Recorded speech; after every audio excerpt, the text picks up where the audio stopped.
society that we work in. And that it's actually about resisting the fraud and attacks that we're facing on public services, social services and welfare. We saw Osborne's statement yesterday, didn't we? Another example of the few against the many.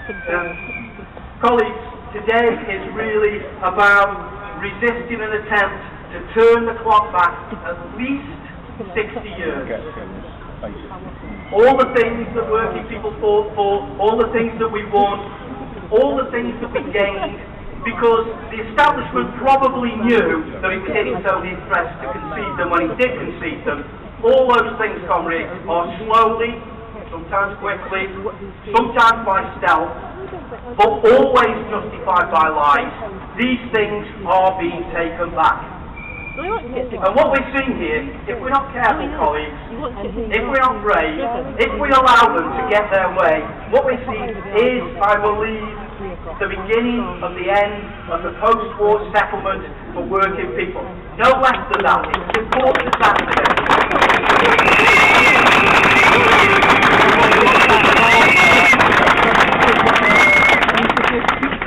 My view, for what it's worth, colleagues, is that when they were forced to concede this stuff by us, to concede all those things that have helped to make our lives decent and helped to make our lives tolerable, is that they always intended to take those things back. Now, some of my friends think that that's just me indulging myself in some kind of crazy conspiracy theory. I just think that actually it's me recognising the real nature of the beast. Yeah, and I think for a while we forgot, comrades.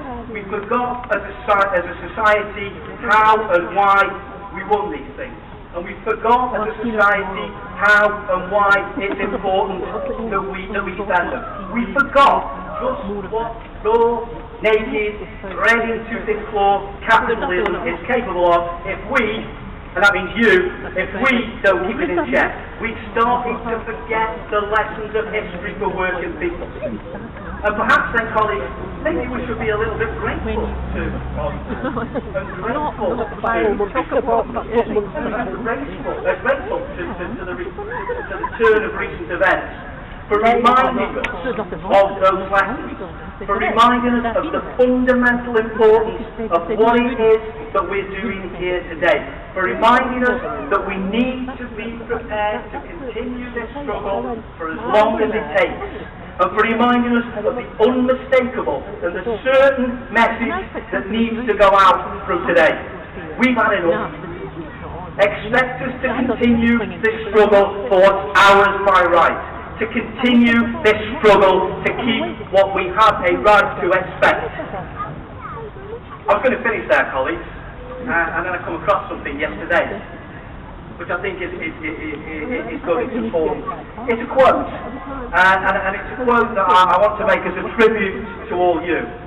And this is from a book that you're all, or most of you, will be very, very familiar with. A great inspiration to us all, to all socialists, the Ragged Trouser Philanthropist by Robert Trestle. And as I say, it's a tribute to all you who are here today taking part in this historic day. And it's a bit of a quote from a speech by Owen, the much misunderstood by his own workmates, and we all understand that.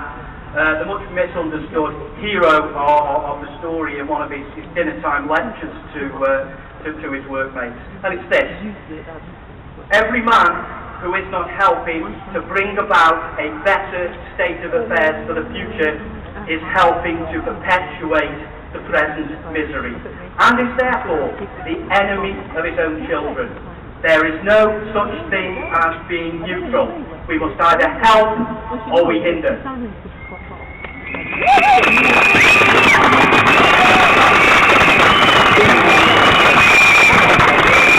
And simply by being here today, colleagues, you show that you understand that. Colleagues, I salute you.